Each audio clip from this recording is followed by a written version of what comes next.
स्वागत है आपका हिंदी स्टोरीज वर्स चैनल पर, जहां हर कहानी सच्चाई डर के बीच की वो रेखा मिटा देती है जिसे हम पार नहीं करना चाहते।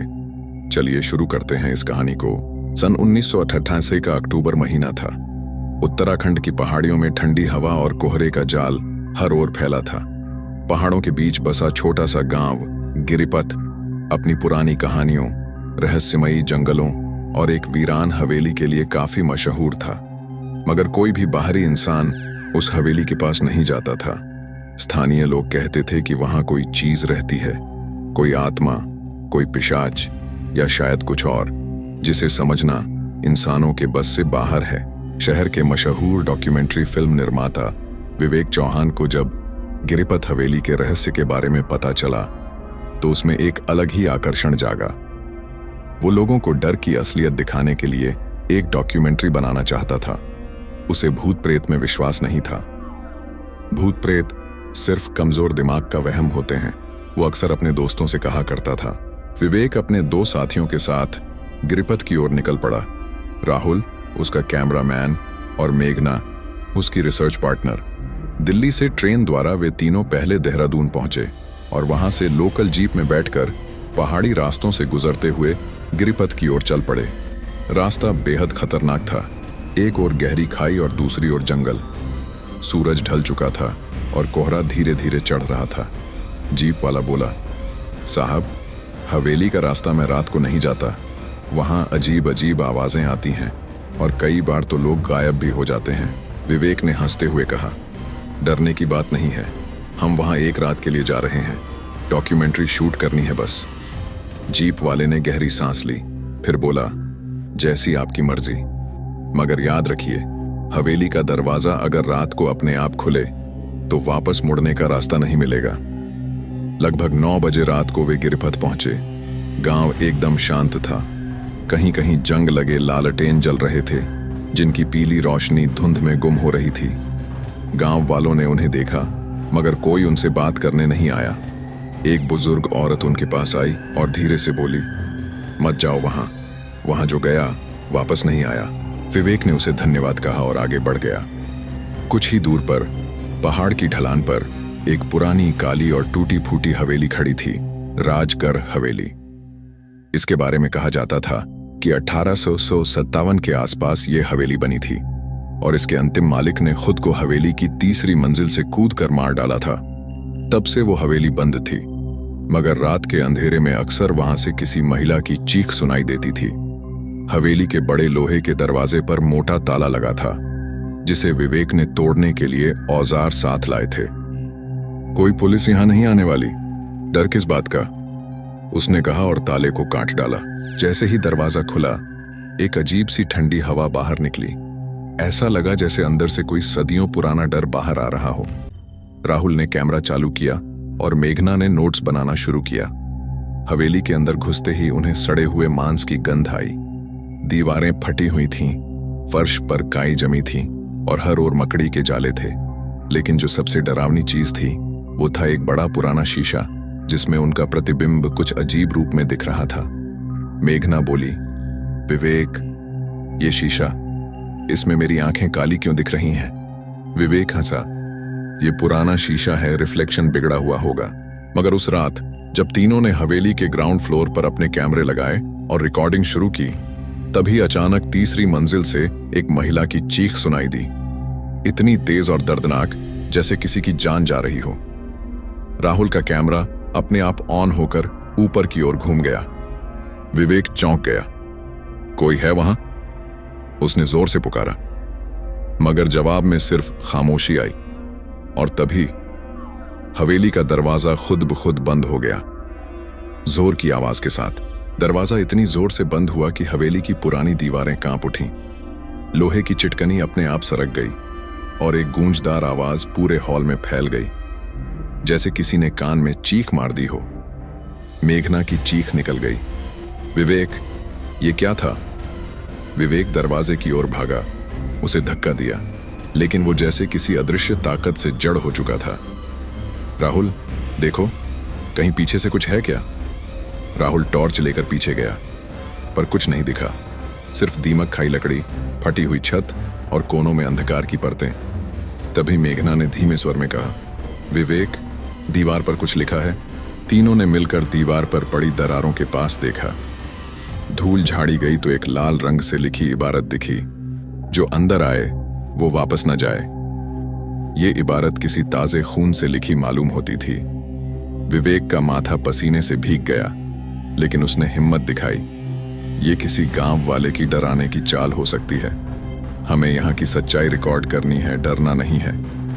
राहुल ने कहा, सच कहूं विवेक, मुझे ठीक नहीं लग रहा। कोई बात है यहाँ? हवा भी भारी लग रही है। विवेक ने माहौल को हल्का करने के लिए कहा, चलो ऊपर चलते हैं जहां से वो चीख आई थी। शायद कोई जानवर घुस आया हो। वो तीनों टॉर्च की रोशनी में पुराने सीढ़ियों की ओर बढ़े। सीढ़ियां लकड़ी की थीं और हर कदम पर चरमराती थीं, जैसे वो तीनों की मौजूदगी से नाराज हों। ऊपर पहुंचते ही सामने एक लंबा गलियारा था, जिसमें कई दरवाजे थे, सभी बंद। मेघना ने पहला दरवाजा खोला। अंदर सिर्फ टूटी हुई कुर्सियां और धूल भरी किताबें थीं। दूसरा कमरा खोला गया। वहां एक पुराना झूला लटक रहा था और उसके नीचे एक गुड़िया पड़ी थी। मगर जैसे ही राहुल ने उस गुड़िया को कैमरे में कैद किया, झूले ने बिना हवा के अपने आप हिलना शुरू कर दिया। ओह माय गॉड, विवेक, देखो, कोई है यहाँ। तभी एक और चीख पूरे गलियारे में गूंजी, अब की बार और भी करीब, जैसे किसी ने कान में चीखा हो। चीख के साथ ही हवेली की लाइटें, जो उन्होंने जनरेटर से जोड़ी थीं, अचानक बंद हो गईं। टॉर्च की रोशनी ही अब एकमात्र सहारा थी। और फिर एक दरवाजा अपने आप खुला। उसमें से निकलती काली परछाई दीवार पर पड़ रही थीं। कोई लंबा, दुबला सा, सफेद कपड़े में लिपटा हुआ, चेहरा अस्पष्ट और आंखें नहीं थीं, बस दो काली, गहरी गुफाएं।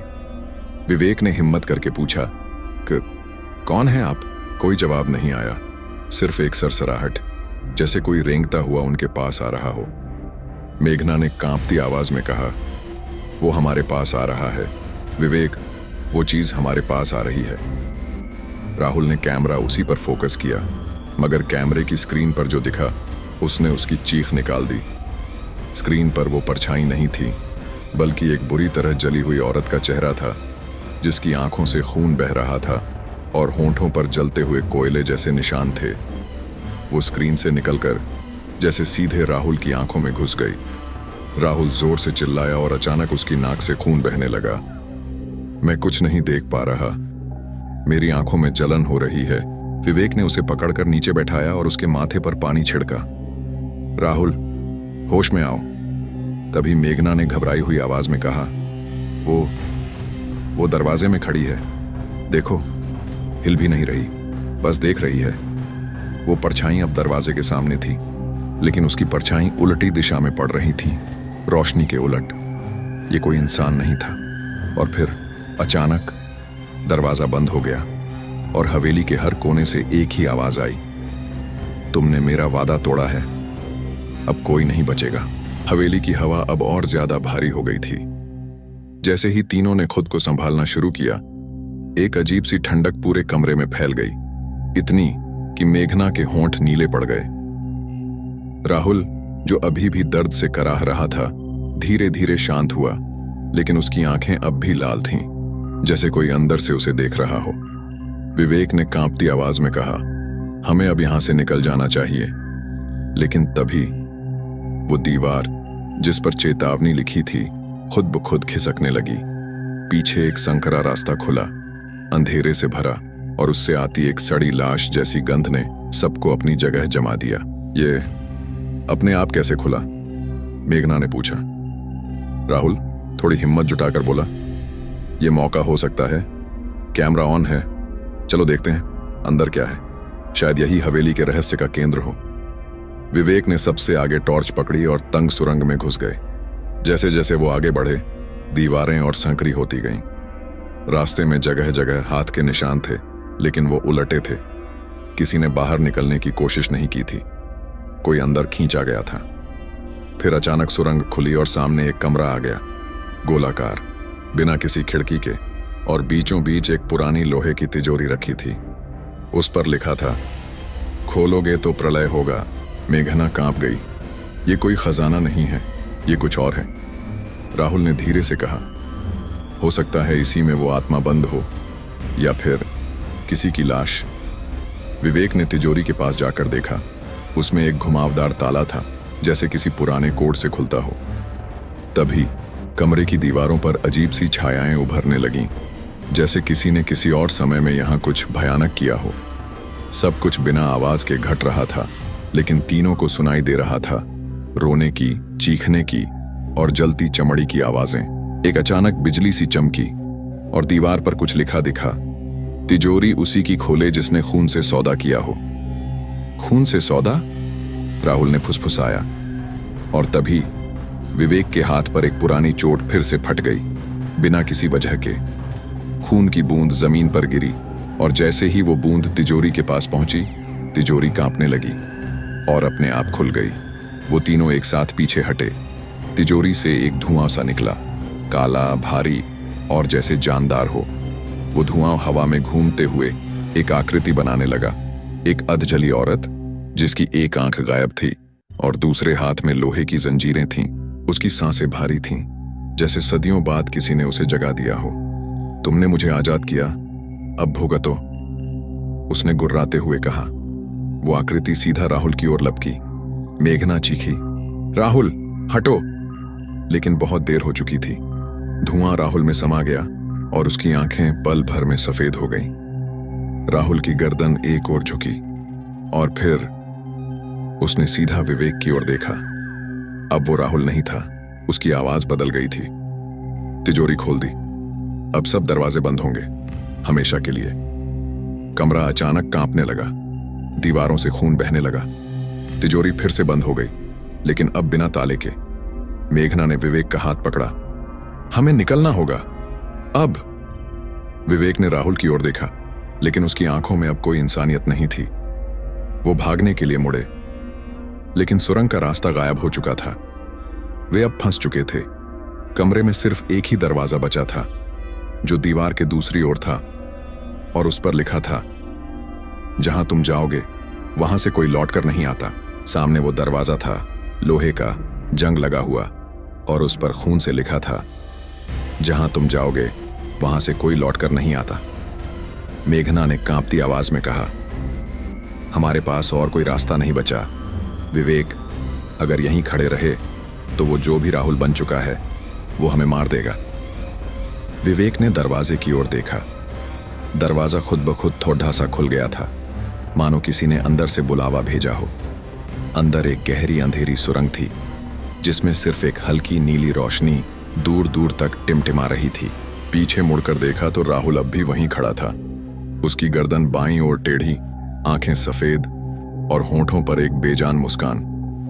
उसके पास हवा भारी थी, जैसे उसकी मौजूदगी से ऑक्सीजन भी डर गई हो। विवेक ने मेघना का हाथ पकड़ा और दोनों उस नए रास्ते में घुस गए। अंदर कदम रखते ही उन्हें लगा जैसे उन्होंने कोई अलग दुनिया में प्रवेश कर लिया हो। वहां हवा ठंडी थी, लेकिन उसमें किसी जले हुए मांस की गंध थी। नीली रोशनी उन्हें एक बड़े कक्ष तक ले गई। वहां फर्श पर एक बड़ा यंत्र बना था, जैसे किसी तांत्रिक ने किसी बलि के लिए खींचा हो। उसके चारों ओर अस्थियां बिखरी थीं, इंसानों की, बच्चों की और शायद पुजारियों की भी। दीवारों पर नाखून से खुरचे गए वाक्य लिखे थे। उसने मुझसे कहा था कि अमर बना देगा। मैंने अपने बच्चे को उसके हवाले कर दिया। वो औरत अब भी भूखी है। मेघना रोने लगी। ये क्या जगह है? ये तो इंसानों का कत्लगाह है। तभी एक कर्कश आवाज गूंजी, क्यों आए हो तुम मेरी भूख के बीच? वो आवाज किसी एक इंसान की नहीं थी, उसमें कई लोगों की चीखें गूंज रही थीं।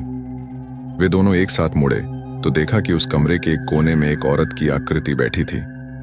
उसका चेहरा आधा चमड़ी विहीन था, बाल घुटनों तक उलझे हुए और उसकी आंखों से लगातार खून बह रहा था। उसने अपना हाथ उठाया, हवा में ही, और उसी पल विवेक का शरीर हवा में लटक गया। उसके गले पर किसी अदृश्य हाथ की पकड़ थी।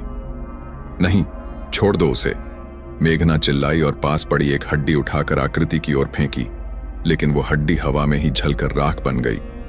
आकृति फुसफुसाई, ये जगह तुम्हारी आत्मा चुराने के लिए बनी है, तुम्हारे शरीर तो बाहर छोड़ दिए जाएंगे। विवेक का चेहरा नीला होने लगा, सांसें रुकने लगीं लेकिन तभी मेघना ने अपनी जेब में कुछ महसूस किया, एक छोटा सा ताबीज जो उसे हवेली में आने से पहले एक बूढ़ी साध्वी ने दिया था, यह कहकर कि जब दर के सिवा कुछ न बचे तो इसे खोलना। उसने ताबीज खोला। उसमें एक चमकदार पत्थर था। जैसे ही वो पत्थर हवा में लहराया, वो आत्मा चिल्लाई, नहीं, वो रत्न, उसे दूर रखो मुझसे। विवेक जमीन पर गिरा, सांसें लेते हुए लेकिन बेहोश। आत्मा काली धुआं बनकर दीवारों में समा गई, लेकिन जाते जाते वो बोल गई, तुमने अभी बस एक परत देखी है, हवेली की आत्मा अभी पूरी नहीं जागी है। कमरे की दीवार फटने लगी और एक गुप्त सीढ़ी नीचे की ओर खुल गई, जैसे यह तांत्रिक यंत्र किसी और गहराई की ओर इशारा कर रहा हो। मेघना ने विवेक को संभाला। अब हमें सिर्फ बाहर निकलना नहीं है, अब हमें पता करना होगा कि यह सब शुरू कैसे हुआ। विवेक अभी भी अधमरा पड़ा था, लेकिन उसकी सांसें अब थोड़ी स्थिर थीं। मेघना ने उसे सहारा दिया और दोनों ने नीचे की ओर जाती सीढ़ियों को देखा। वो पत्थरों की बनी थी, उन पर जले हुए पैरों के निशान थे, जैसे कोई जलती हुई आत्मा नीचे गई हो। सीढ़ियां ठंडी थीं, लेकिन हर कदम के साथ हवा और भारी हो रही थी। दीवारों से टपकती बूंदें, जो कभी पानी की लगती थीं, अब गाढ़े लाल रंग की हो गई थीं। नीचे उतरते उतरते दोनों को लगा कि वो जमीन के नीचे कई 100 फीट अंदर आ चुके हैं। सीढ़ियों के अंत में एक छोटा सा दरवाजा था, लकड़ी का, जिस पर लोहे की कीलें गड़ी थीं और बीच में एक अजीब सी आकृति उकेरी गई थी। एक स्त्री जिसके दोनों हाथों में 2 अलग अलग शिशु थे, एक जीवित और एक मृत। मेघना ने धीरे से दरवाजा खोला। अंदर का दृश्य मौत का सबसे खौफनाक चित्र था। एक बड़ा गुफानुमा कमरा, चारों ओर लटकते पिंजरे, हर पिंजरे में एक मरा हुआ इंसान। कुछ की आंखें निकली हुई थीं, कुछ की जुबानें खींचकर बाहर लटक रही थीं और कुछ के हाथ पैर उल्टी दिशा में मरोड़े हुए थे। लेकिन डरावनी बात यह थी कि कुछ पिंजरे हिल रहे थे, उनमें कोई अब भी जिंदा था। विवेक अब होश में आ गया था। उसने चारों ओर देखा और कांपता हुआ बोला, ये लोग कौन हैं? मेघना ने कहा, ये आत्माएं हैं, शायद वो लोग जिन्होंने हवेली में पहले कदम रखा था और अब कभी लौट नहीं पाए।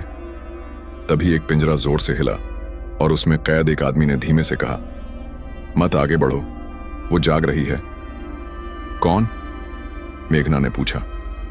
उस आदमी ने धीमे से फुसफुसाया, वो जो इस हवेली की रानी थी, जिसे जिंदा जलाया गया था और जिसने मरते मरते वचन लिया था कि उसकी आत्मा हर साल किसी को जिंदा निकलेगी। पिंजरे हिलने लगे। चारों ओर से धीमे धीमे एक सामूहिक कराहने की आवाज आने लगी। भूख लगी है, मांस चाहिए, रक्त और आत्मा। तभी जमीन कांपने लगी। कमरे के बीचों बीच एक गोल शिला खिसकी और नीचे से एक शव बाहर आया, लेकिन वो शव चल रहा था। उसका चेहरा आधा जला हुआ, सिर पर जंग लगा ताज और उसकी आंखों में एक अंधा धधकता बदला। वो रानी थी। उसने धीरे धीरे कहा, तुमने मेरी नींद तोड़ी। अब मैं हर उस इंसान को खोजूंगी जो इस हवेली तक आया है। वो सीधा मेघना की ओर बढ़ी। हवा में भयानक सर्दी भर गई। पिंजरे जोर जोर से हिलने लगे, जैसे आत्माएं बाहर निकलने को तड़प रही हों। विवेक ने एक पिंजरे के पास देखा। उसमें लटक रहा इंसान राहुल था, लेकिन उसकी आंखें अब भी सफेद थीं। शायद वो अब पूरी तरह वो बन चुका था। मेघना ने ताबीज फिर से निकाला, लेकिन इस बार रानी ने हंसते हुए कहा, तू मुझे उस रत्न से नहीं रोक सकती। वो ताबीज तब तक काम करता है जब तक मैं चाहूं। रानी ने हवा में हाथ घुमाया और ताबीज चलने लगा। अब मेघना और विवेक पूरी तरह असहाय थे। कमरे में एक और द्वार खुला, नीचे की ओर जाता हुआ। वहां लिखा था, जहां अंत होता है वहीं सच्चाई की शुरुआत होती है। अब उनके पास 2 ही विकल्प थे, या तो यहीं मारे जाएं, या उस नीचे की भयावह गहराई में उतरे जहां हवेली का असली श्राप छिपा था। जैसे ही मेघना और विवेक उस नए खुलते दरवाजे से नीचे उतरने लगे, रानी की आत्मा जोर जोर से चीखने लगी। वो दरवाजा जैसे उसे रोकता था, मानो वहां कुछ ऐसा था जो उस पर भारी पड़ता। जा रहे हो, जाओ, लेकिन याद रखना, जिस सच की तलाश में तुम नीचे जा रहे हो वही तुम्हारे अंत का कारण बनेगा। सीढ़ियां अब और भी तंग और अंधेरी थीं। दीवारों से अब सफेद कीड़े रेंगते दिख रहे थे और फर्श पर जैसे खून बहता हुआ नीचे की ओर जा रहा था। नीचे पहुंचते ही एक गोल पत्थर का चबूतरा था और उसके चारों ओर अग्निकुंड के जलने के निशान थे। चबूतरे के बीचों बीच एक पुराना ताम्रपत्र रखा था जिस पर संस्कृत में लिखा था, रक्त से जन्मा श्राप रक्त से ही बुझेगा। राजवंश की रानी ने जो वचन लिया वो हर 100 साल में बलिदान मांगता है। जब तक उत्तराधिकारी का रक्त भूमि को न सींचे यह हवेली जीवित रहेगी। विवेक की सांसें थम गईं। उसने कांपते स्वर में पूछा, मतलब इस श्राप का अंत तभी होगा जब? मेघना ने ताम्रपत्र को पढ़ते हुए कहा, जब राजवंश का कोई वंशज अपना रक्त यहां चढ़ाएगा तभी इस आत्मा को मुक्ति मिलेगी। तभी उन्हें एक भित्ति चित्र दिखा, एक रानी का चित्र जो बिल्कुल उस आत्मा जैसी दिख रही थी और उसके पीछे खड़ा एक राजा जिसकी शक्ल किसी से मिलती जुलती थी। विवेक ने गहरी सांस ली। ये तो मेरी मां के लॉकर में रखा पुराना चित्र जैसा है। क्या? मेघना चौंकी। क्या मतलब? विवेक की आंखों में डर उतर आया। मेरी मां ने कहा था कि हमारे पूर्वज कभी एक पुराने किले में रहा करते थे और वो किला एक दिन अचानक भस्म हो गया था। कहीं ये वही वंश तो नहीं? चबूतरे के पास एक छोटा सा चाकू रखा था। उस पर लिखा था, अंतिम रक्त से बंधी मुक्ति की डोर। विवेक ने कांपते हाथों से चाकू उठाया और अपने हाथ की कलाई पर रखा। तभी पीछे से जमीन कांपने लगी और रानी की आत्मा चीखती हुई सीढ़ियों से नीचे उतर आई। नहीं, तुम मुझे इस श्राप से मुक्त नहीं कर सकते, मैं अमर हूं। लेकिन तभी उस कमरे के चारों ओर खुद ब खुद आग की रेखा बन गई, मानो हवेली अब खुद इस आत्मा का अंत चाहती हो। रानी आग के अंदर फंस गई। उसकी चीखें अब हवा को फाड़ने लगीं। पिंजरे की आत्माएं दूर ऊपर तक सुनाई दे रही थीं, मानो सब जाग गई हों। विवेक ने जैसे ही अपने हाथ से रक्त की बूंद चबूतरे पर टपकाई, पूरी जमीन हिलने लगी। एक गूंजती हुई आवाज आई, शाप की अवधि समाप्त हुई, आत्मा मुक्त। रानी की आत्मा आग में जलने लगी। उसकी चीखें अब धीमे धीमे एक शिशु की तरह बिलखने में बदल गईं और फिर वो राख बन गई। पूरा कमरा धीरे धीरे उजाला फैलने लगा, लेकिन तभी दीवार पर एक नई दरार बनी और वहां लिखा गया, श्राप तो मिट गया, लेकिन जिनकी आत्माएं बलिदान में गईं, वे अब मुक्त होकर भटकने को स्वतंत्र हैं। विवेक और मेघना ने एक दूसरे को देखा। हमने श्राप मिटाया, लेकिन अब सैकड़ों आत्माएं आजाद हो चुकी हैं। चारों ओर धीमे धीमे हवा में सरसराहट भरने लगी और तभी किसी ने पीछे से उनके कंधे पर हाथ रखा। हवेली की दीवारों से निकलती आत्माएं अब आकार लेने लगी थीं, लेकिन इन सब के बीच एक आत्मा थी जो बाकी सबसे अलग थी। उसका चेहरा मासूम पर दर्द से भरा था, आंखें नम, होंठ कांपते हुए। पुजारी ने उसे देखकर सिर झुका लिया। विवेक ने पूछा, ये कौन है? पुजारी बोला, ये है पापिन, हवेली की नौकरानी, जिसे जिंदा दीवार में चिनवा दिया गया था बिना किसी कसूर के। मेघना हैरान थी। पर क्यों? पुजारी ने धीमे स्वर में कहा, उसने प्यार किया था। हवेली में एक सुंदर लड़की रहती थी, पारो। उम्र रही होगी 16-17। रसोई में काम करती, झाड़ू पोछा करती, लेकिन उसके चेहरे पर हमेशा मुस्कान होती थी। उसका प्रेम था रानी के अंगरक्षक अश्विन से। दोनों चुपचाप मिलते थे, कभी कुएं के पास, कभी हवेली की पिछली छत पर। हवेली की दीवारों ने उनका प्यार देखा था, हवा ने उनकी सांसों की खुशबू छुई थी। लेकिन एक दिन रानी को पता चल गया। रानी को यह अपमान की तरह लगा। एक नौकरानी मेरे अंगरक्षक से प्रेम करे, यह हवेली की तौहीन है। रानी ने पारो को बुलाया और कहा, तेरा पाप इस हवेली की दीवारों में ही दफन होगा। उसी रात हवेली के सबसे पुराने हिस्से में पत्थर की दीवार तोड़कर पारो को जिंदा उसमें बैठा दिया गया और फिर उसे दीवार में चिनवा दिया गया। पारो चीखती रही, मैंने क्या गुनाह किया? प्यार करना क्या गुनाह है?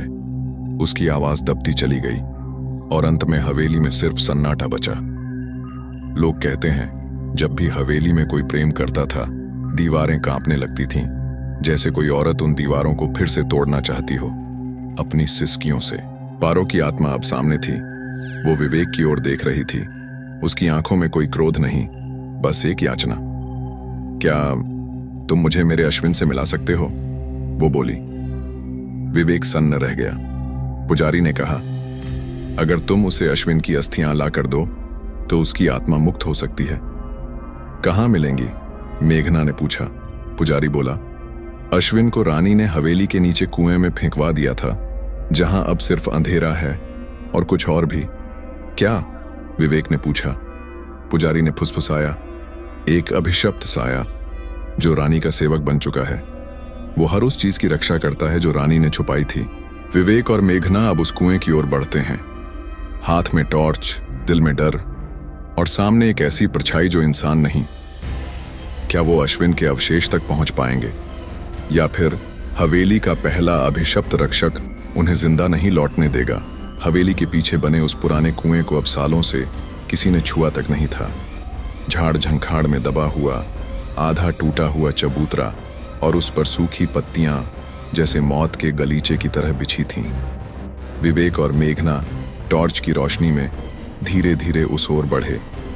पुजारी ने उन्हें एक डिब्बा दिया था जिसमें चंदन, गंगाजल और रुद्राक्ष थे, आत्मा की शांति के लिए। कुएं के पास पहुंचकर विवेक ने नीचे झांका। अंधेरा इतना घना था कि जैसे रोशनी को भी निगल गया हो। वहीं नीचे है अश्विन की हड्डियां। पुजारी की आवाज पीछे से आई, लेकिन ध्यान रखना, वहां कोई और भी है, रानी का शापित रक्षक। मेघना ने कांपते हुए पूछा, यह रक्षक कौन है? पुजारी ने बताया, वो एक नपुंसक साधक था जिसका नाम था रुद्र।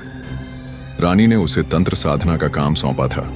उसने हवेली की रक्षा के लिए अपना शरीर रानी को अर्पित कर दिया था।